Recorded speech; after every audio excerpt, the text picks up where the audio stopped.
Indian polity for WBCS.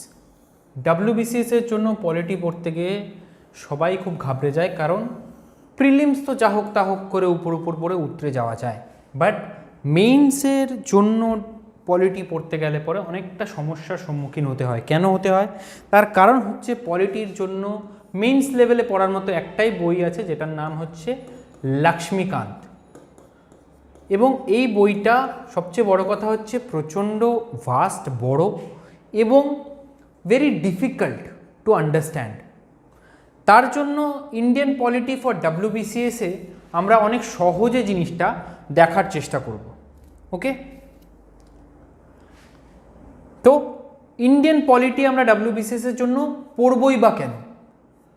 First of all, প্রিলিমসে আমার প্রায় 12 থেকে 13 মার্কসের কোয়েশ্চেন আসে। ওকে, নেক্সট, মেইনসে আমার 100 মার্কসের কোয়েশ্চেন আসে পলিটি থেকে। তো আর কি ইম্পর্টেন্ট জিনিস আছে? একজন officer always needs this knowledge.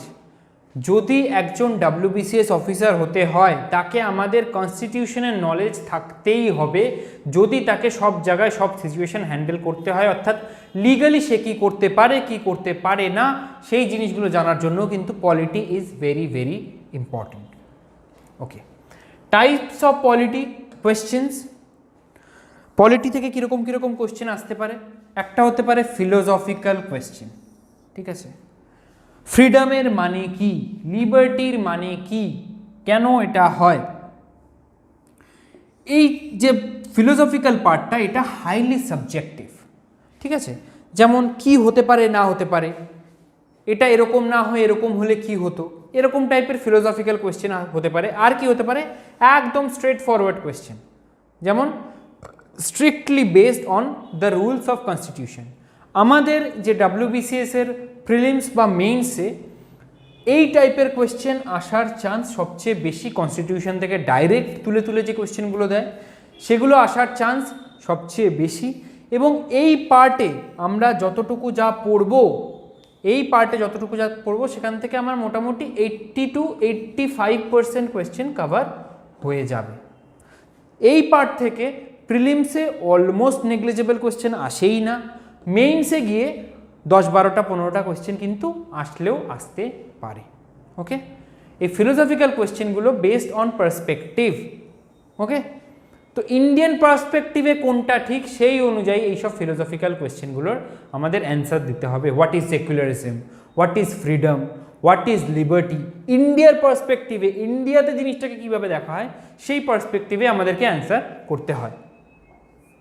ওকে, তো ফার্স্ট আমাদের দেখতে হবে যে একটা কান্ট্রি বা দেশ কোথা থেকে তৈরি হলো। ধাপে ধাপে তো আমাদের কনস্টিটিউশন অবধি যেতে হবে।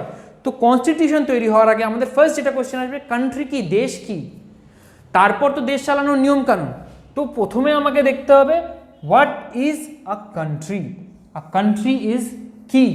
আ country is a aspiration or inspiration to make something unique or different. যে কালচারটা বা যে জিনিসটা পার্টিকুলারলি তোমাকে অন্যদের থেকে আলাদা করছে, সেই ইন্সপিরেশন বা অ্যাসপিরেশনের মাধ্যমে কিন্তু একটা কান্ট্রি তৈরি হয়। যেমন পাকিস্তান তৈরি করার পিছনে ইন্সপিরেশন বা অ্যাসপিরেশন কী ছিল? যে একটা ইসলামিক রিপাবলিক তৈরি করতে হবে, that will be named as Pakistan. India তৈরি করার ক্ষেত্রে মেইন উদ্দেশ্যটা কী ছিল? একটা সেকুলার ফ্রিডম লাভিং কান্ট্রি তৈরি করতে হবে, যেটা হচ্ছে ইন্ডিয়া নাম হবে তার। ওকে, তো এই কান্ট্রি তৈরি করার ক্ষেত্রে প্রথমেই আমরা দেখতে পাই যে একটা ডিভাইন রাইট থিওরি। আমরা তো প্রথমেই দেখতাম না যেরকম প্রাইম মিনিস্টার আছে বা চিফ মিনিস্টার আছে বা প্রেসিডেন্ট আছে, প্রথমে কি ছিল? প্রথমে ছিল এই divine right theory. Divine right theory মানে কি? যে একজন ভগবানের দূত হিসেবে একজনকে পাঠানো হচ্ছে, তাকে কি বলা হচ্ছে? তাকে বলা হচ্ছে কিং। এই কিংকে, এই কিং হলো আসলে মনে করা হতো যে এ হচ্ছে একজন ডিভাইনের অংশ বা ভগবানের অংশ। সেই অংশ এই কিং, এই জন্যই এই কিংকে সবাই মানবে এবং তাকে সবাই ফলো করবে। এটাকেই বলা হচ্ছে ডিভাইন রাইট থিওরি, ঠিক আছে? তারপরে আসছে কি? Social contract theory.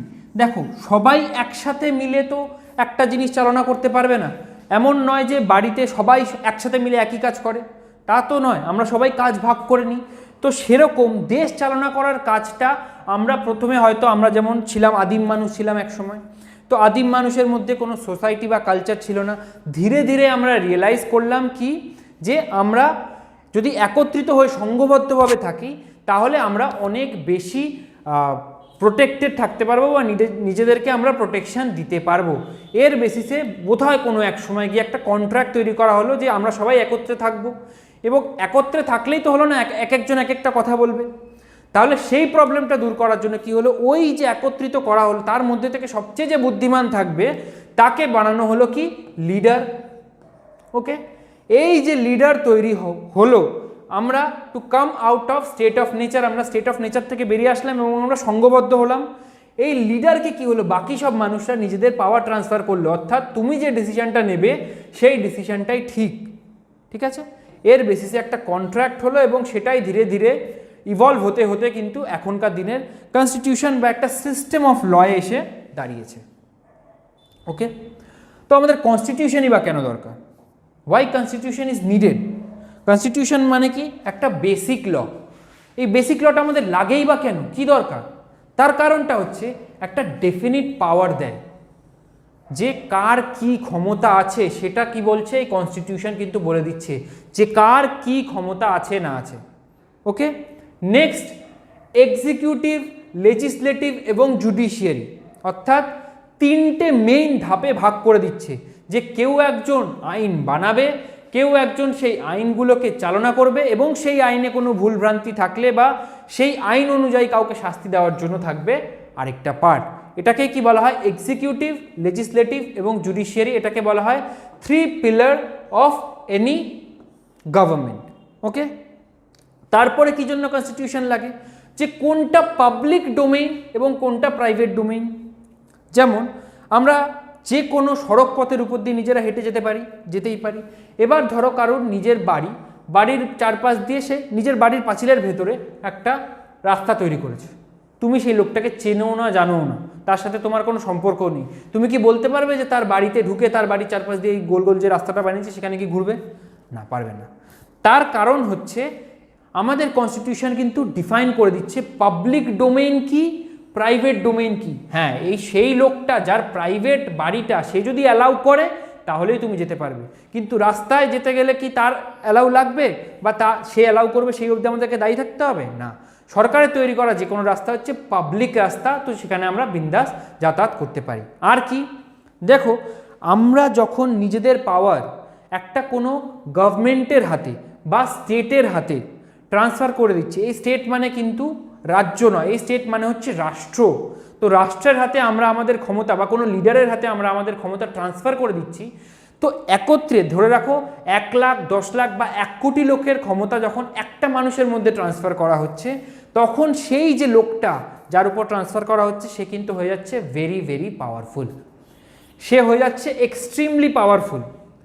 তো এই যে পাওয়ারটা তার হাতে আসছে, তার ফলে সে যা ইচ্ছা তাই করতে পারে নিজে, তো তাকে লিমিট করার জন্য লাগছে কি না কনস্টিটিউশন, অর্থাৎ সে কি করতে পারবে কি করতে পারবে না সেটাকে লিমিটেশনও দিচ্ছে কে, এই আমাদের কনস্টিটিউশন।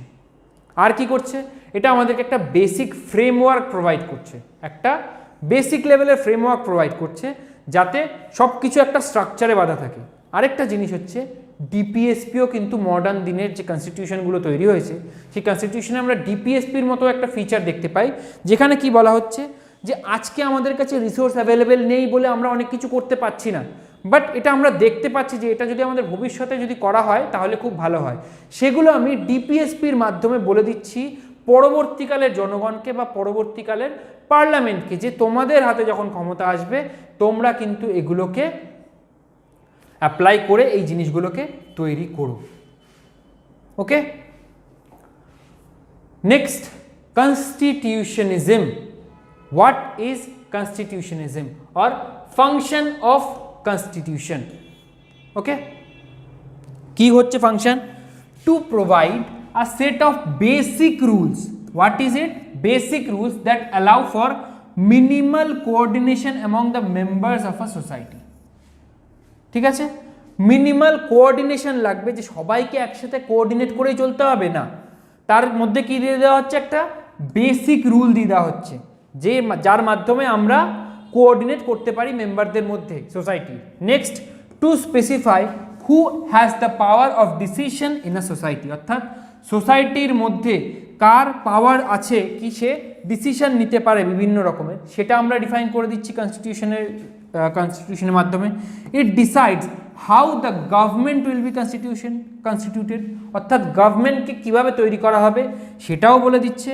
আর কি, to set some limitation on the imposition of the government on citizen, অর্থাৎ গভর্নমেন্ট কি করতে পারবে না পারবে তার উপর একটা লিমিটেশন বাঁধিয়ে দিচ্ছে।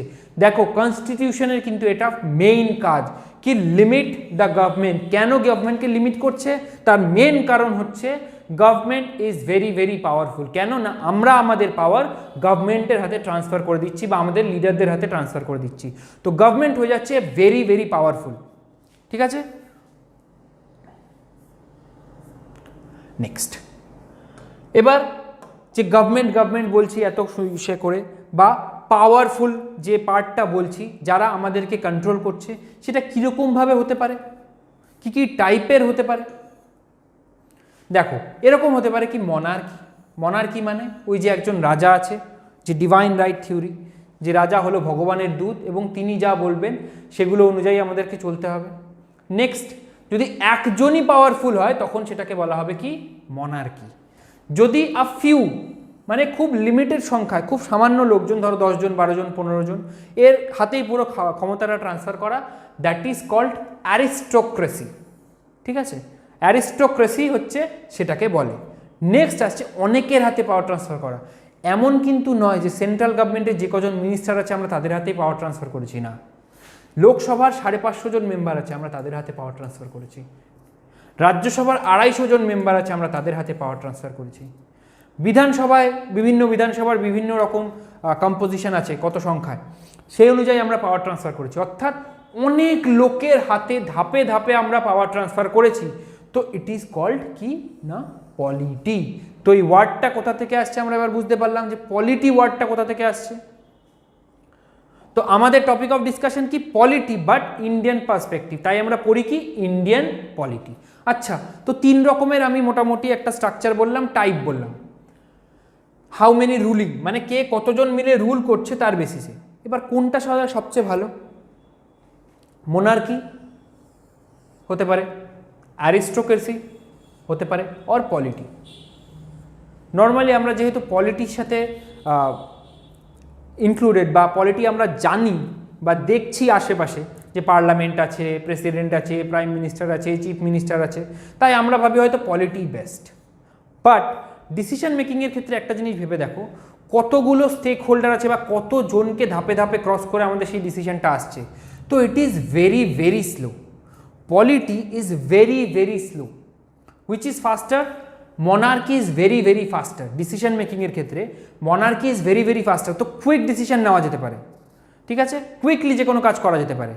বাট যখন এই মনার্কি বা রাজা সেলফ সেন্টার্ড হয়ে যাবে, অর্থাৎ শুধুমাত্র নিজেকে নিয়েই ভাববে আর নিজে যা বলবে সেটাই ঠিক, অন্য কারোর কথা শুনতেও চাইবে না, সেটা হয়ে যাবে কি, টাইরেনি বা টাইরেন্ট হয়ে যাবে সেই মনার্কি বা রাজা। ওকে, অ্যারিস্টোক্রেসি, তারা কি করবে না, তাদের যাতে সব কিছু তাদের মতো করে চলে বা তাদের সব কিছু প্রফিটে থাকে, তাই তারা সব কিছু নিজেদের মতন করে চালাবে। এটাকে বলা হচ্ছে কি, অলিগার্কি। ওকে, অলিগার্কি। এবং পলিটি যখন এরকম সিচুয়েশন ক্রিয়েট করবে, অর্থাৎ অনেকে মিলে রুল করছে কিন্তু তাও ব্যাপারটাকে চালনা করা যাচ্ছে না, যে যার মতো যা ইচ্ছা তাই করছে, এটা হয়ে যাবে মবক্রেসি। ওকে, তো বেস্ট ফর্ম অফ গভর্নমেন্ট কি, বেস্ট ফর্ম অফ পলিটি বা বেস্ট ফর্ম অফ রুলিং হচ্ছে মনার্কি।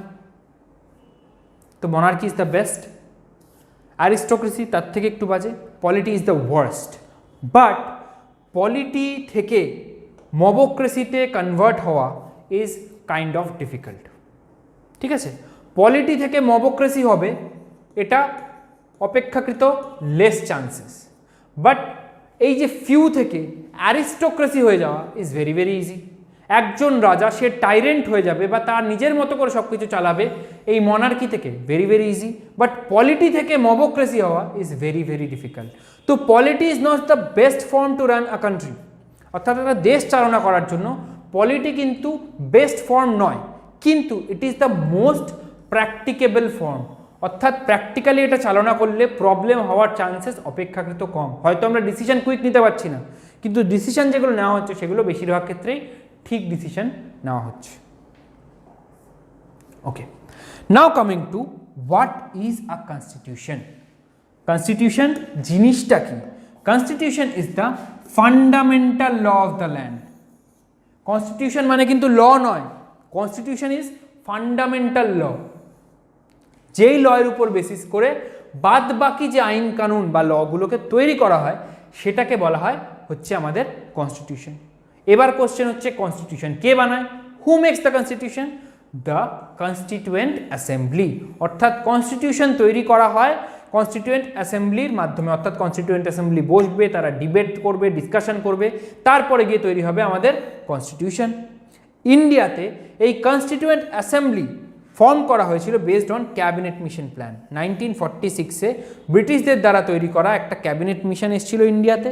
সেই ক্যাবিনেট মিশন প্ল্যানের মাধ্যমে আমাদের কনস্টিটিউয়েন্ট অ্যাসেম্বলি তৈরি করা হয়, যেই কনস্টিটিউয়েন্ট অ্যাসেম্বলি পরবর্তীকালে গিয়ে ইন্ডিয়ার কনস্টিটিউশন তৈরি করে। এই যে কনস্টিটিউয়েন্ট অ্যাসেম্বলি তৈরি করা হয়েছিল এখানে কিন্তু কোনো বিদেশি মেম্বার ছিল না। ওকে, নেক্সট এবার আমরা দেখলাম অনেক কিছু টাইপস অফ রুলিং দেখলাম, তাহলে টাইপস অফ গভর্নমেন্টও দেখি কীরকমভাবে বিভিন্ন দেশে, এই যে এতগুলো দেশ আমরা দেখতে পাচ্ছি সব তো একরকমভাবে চলছে না, কোথাও ডেমোক্রেসি আছে, কোথাও ডেমোক্রেসি নেই, রাজা আছে, মহারাজা আছে। তো কোন জায়গায় কীরকমভাবে চলছে বা কীরকম টাইপের গভর্নমেন্ট হয় সেটা আমরা একবার দেখে নিই। ফার্স্ট দেখি military dictatorship. Military dictatorship, okay, what is military dictatorship? Military dictatorship মানে হচ্ছে যে দেশের আর্মি বা মিলিটারির হাতে যখন পুরো ক্ষমতা চলে যাবে। আমাদের দেশ কি মিলিটারি চালায়? না, আমাদের দেশ কিন্তু মিলিটারি চালায় না। আমাদের দেশ চালায় কারা? আমরা, we the people of India. আমরা আমাদের পাওয়ার আমাদের লিডারদের হাতে ট্রান্সফার করি, তারা তার বেসিসে বিভিন্ন রকমের ডিসিশন নেয়। এই হচ্ছে ফাংশন অফ ইন্ডিয়া। তো মিলিটারি ডিক্টেটরশিপ কাকে বলে? মিলিটারি ডিক্টেটরশিপ তখন হবে যখন মিলিটারির হাতে নেশনের পুরো ক্ষমতাটা উঠে যাবে এবং কোনো ডেমোক্রেটিক প্রসেস থাকবে না। ওই মিলিটারিতে যেরকমভাবে ধাপে ধাপে লোকে উঠছে, যে গিয়ে হেড হচ্ছে, সেই সব কিছু চালনা করা হচ্ছে, আবার সেম প্রসেসে পরে যখন কেউ উঠছে তখন সেইভাবে মিলিটারি ডিক্টেটরশিপ চলছে। যখন এই ভিডিওটা বানানো হচ্ছে সেই সময় দাঁড়িয়ে মায়ানমারে কিন্তু এই সিচুয়েশন ক্রিয়েট হয়েছে, অর্থাৎ ওখানে যে ডেমোক্রেটিক্যালি ইলেক্টেড গভর্নমেন্ট তাকে সরিয়ে দিয়ে মিলিটারি পুরো ক্ষমতা নিজেদের হাতে তুলে নিয়েছে। ওকে, পাকিস্তানেও বহুবার এই ঘটনাটা ঘটেছে এবং বলা হয় পাকিস্তানে নাকি এখনও সেম ঘটনা ঘটে আছে, জাস্ট সামনে একজন প্রাইম মিনিস্টারকে বসিয়ে রাখা হয়েছে। নেক্সট, টোটালিটারিয়ানিজম। টোটালিটারিয়ানিজম কি জিনিস? একজনের হাতে যদি সব ক্ষমতা দিয়ে দেওয়া হয় এবং সে যা করবে সেটাকেই ফাইনাল হিসেবে ধরা হবে, তখন সেটাকে বলা হবে কি? টোটালিটারিয়ানিজম। আমরা এই লোকটার ছবির সাথে খুব ভালোভাবে পরিচিত। কে এটা? এটা হলো কিম জং উন, যে নর্থ কোরিয়ার সর্বেসর্বা। অর্থাৎ কিন্তু এই দেশে কিন্তু টোটালিটারিয়ানিজম ফলো করা হয়, অর্থাৎ যা বলবে টোটালি তাই ফলো করা হবে, অন্য কিছু নয়। Next, colonialism. What is colonialism? Colonialism হচ্ছে এমন একটা সিচুয়েশন যখন একটা দেশের ঘাড়ের উপর চেপে আরেকটা দেশ সেখান থেকে অর্থ উপার্জন করবে বা টাকা পয়সা রোজগার করবে। সেরকম সিচুয়েশন কবে ছিল? British India. ইন্ডিয়া যখন ব্রিটিশদের আন্ডারে ছিল এই সিচুয়েশন ছিল, অর্থাৎ ব্রিটিশরা ইন্ডিয়ার ঘাড়ে বসে সেখান থেকে ইন্ডিয়াকে শুষে সেখান থেকে পয়সা অর্জন করছিল। Next, theocracy. থিওক্রেসি কি? থিওক্রেসি হলো সেই সিস্টেম যেখানে হলো কোনো রিলিজিয়াস টেক্সট বা ধর্মের মাধ্যমে, ধর্মে যা বলা আছে সেই অনুযায়ী গভর্নমেন্টকে চালনা করা হবে। ঠিক আছে, স্পেসিফিক কোনো একটা ধর্মের অনুযায়ী। যেমন সৌদি আরবিয়াতে আছে, অর্থাৎ এখানে ইসলাম অনুযায়ী দেশের গভর্নমেন্ট চালনা করা হয়। সেক্ষেত্রে তোমরা এই থিওক্রেসিতে বলতে পারো যে পাকিস্তানও কি তাহলে সেম? না, পাকিস্তান সেম নয়, পাকিস্তানে কিন্তু আলাদা করে কনস্টিটিউশন আছে, কনস্টিটিউশন অফ পাকিস্তান আছে। তো পাকিস্তান ডাইরেক্টলি থিওক্রেসি ফলো করে না। ওকে, নেক্সট মনার্কি। মনার্কি কি? মনার্কি হচ্ছে যেখানে একজন হেড অফ স্টেট অ্যাপয়েন্ট করা হবে এবং তিনি যতদিন বেঁচে থাকবেন ততদিন তার ক্ষমতা ওখানে মানে থাকবে। যখন তিনি মারা যাবেন তারপর তার জায়গায় অন্য কেউ আসবে, বা তাকে ধরো সরিয়ে দেওয়া হলো কোনোভাবে, তাহলে তার জায়গায় অন্য কেউ আসবে, দ্যাট ইজ কল্ড মনার্কি। ওকে, ভুটানে এরকম একটা সিচুয়েশন ছিল। নেক্সট, ইভেন আমাদের ব্রিটেনে কিন্তু মনার্কি আছে। ব্রিটেনে আমরা ডেমোক্রেসি বলি ঠিকই, কিন্তু ব্রিটেনে মনার্কি আছে, অর্থাৎ ব্রিটেনের যে হেড অফ স্টেট, ব্রিটেনের যে হেড অফ স্টেট সেটাকে কুইন। ওকে, নেক্সট সোশ্যালিজম। সোশ্যালিজম কি? সোশ্যালিজম হচ্ছে সেই সিস্টেম যার মাধ্যমে একটা সোসাইটিকে আমরা পরিচালনা করে উঠতে পারি, দ্যাট ইজ কল্ড সোশ্যালিজম। অর্থাৎ সোশ্যালিজমে সোসাইটি সবাই নিজেদের মধ্যে মিলে জুলে থাকবে এবং নিজেদের ক্ষমতা অনুযায়ী জিনিসপত্র ইউটিলাইজ করবে বা ইউজ করবে। ওকে, দ্যাট ইজ কল্ড সোশ্যালিজম। সোশ্যালিজমে কি ফলো করা হয় না, সবাইকে ধরো একটা সিমিলার টাইপের রেশন দেওয়া হবে, ধরো 5 কেজি চাল, সব ফ্যামিলিতেই 5 কেজি চাল দেওয়া হবে, 3 জন করে ধরো মেম্বার, সেই হিসাবে 5 কেজি চাল করে দেওয়া হবে, 4 জন করে মেম্বার হলে ধরো 7 কেজি চাল দেওয়া হবে, এরকমভাবে হিসাব করা থাকবে। তো কমিউনিজমে কি হয়? সোশ্যালিজম কমিউনিজম মানে অলমোস্ট শুনতে সেম লাগে। কমিউনিজমের ক্ষেত্রে কি হয়, তোমাকে ম্যান্ডেটরিলি এটাই করতে হবে। কমিউনিজম মানে কি, একটা সিঙ্গেল পার্টি থাকবে, সেই পার্টিতে পার্টির ইন্টারনালি লিডার চেঞ্জ হবে এবং সেই পার্টির যে লিডার হবে সেই আর কি পুরো দেশটাকে চালনা করবে। তো সাধারণত কমিউনিজমের ক্ষেত্রে একটা সিঙ্গেল পার্টি থাকে এবং কমিউনিজমের ক্ষেত্রে ম্যান্ডেটরিলি তোমাকে তোমার এক্সেসিভ যে ইনকাম আছে সেটা ট্রান্সফার করে দিতে হবে স্টেটের কাছে, এবং যার দরকার সেই দরকার অনুযায়ী তাকে এটা প্রোভাইড করে দেওয়া হবে। যেমন চায়নাতে কিন্তু অনেক অংশে কমিউনিজম ফলো করা হবে, ওখানে একটা সিঙ্গেল পার্টি আছে এবং সেই পার্টির লিডারই চেঞ্জ হতে থাকে উইথ টাইম। নেক্সট চলে আসছে আমাদের খুব favourite, democracy. What is democracy? Democracy হচ্ছে সেই জিনিস যেটার মাধ্যমে পিপল অর্থাৎ সাধারণ মানুষ ক্যান চুজ দেয়ার লিডারশিপ। অর্থাৎ টোটালিটারিয়ানিজমে আমরা যেমন দেখেছিলাম কিম জং উন, ওর বাবা ছিল, তারপরে কিম জং উন নিজে থেকেই হয়ে গেল তার ক্ষমতা। এখানে কিন্তু তা হচ্ছে না ডেমোক্রেসিতে। ডেমোক্রেসিতে বা মনার্কির সাথে ডেমোক্রেসির কি ডিফারেন্স? মনার্কিতে কি হচ্ছে, একজন কেউ ধরো হচ্ছে রাজা, সে যতদিন না মারা যাচ্ছে ততদিন রাজা থাকতে। ডেমোক্রেসিতে কি হচ্ছে, যতদিন মানুষ চাইছে ততদিন পর্যন্ত একটা লোক লিডার থাকছে। অর্থাৎ মানুষের চাওয়া না চাওয়া, সাধারণ মানুষের চাওয়া না চাওয়ার উপর যখন লিডারশিপ ডিপেন্ড করবে তখন তাকে আমরা বলবো কি, ডেমোক্রেসি। এই ডেমোক্রেসি সাধারণত 2 টাইপের বলা হয়। কি কি? একটা হচ্ছে ডাইরেক্ট ডেমোক্রেসি আর একটা হচ্ছে ইনডাইরেক্ট ডেমোক্রেসি। একটা সিম্পল এক্সাম্পল দিলে তোমরা আরও ভালোভাবে বুঝতে পারবে।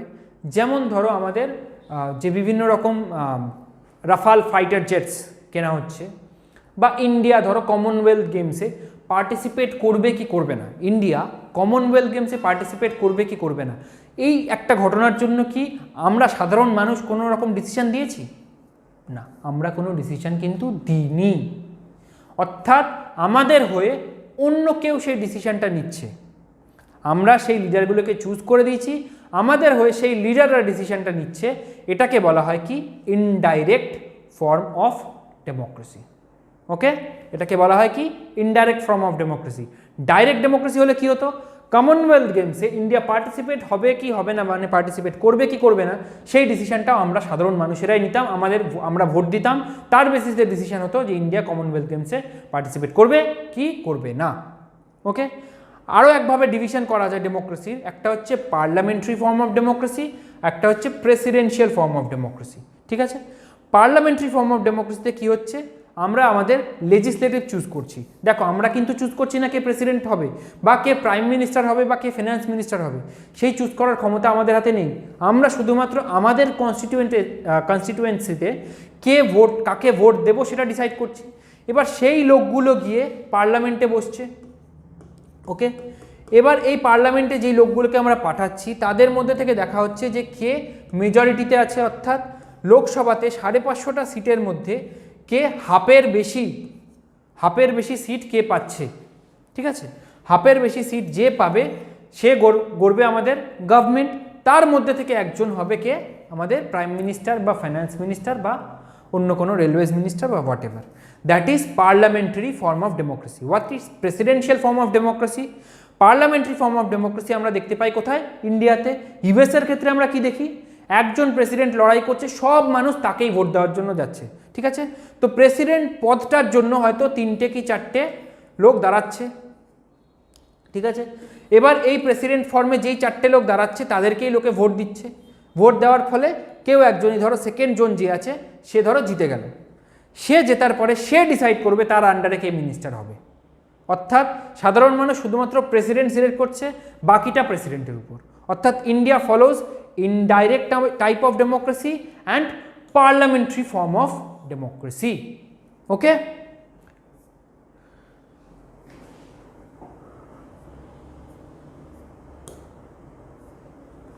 আজকে এই পর্যন্তই। পরের ভিডিওতে আমরা আরও অনেক কিছু দেখব ডিটেলসে।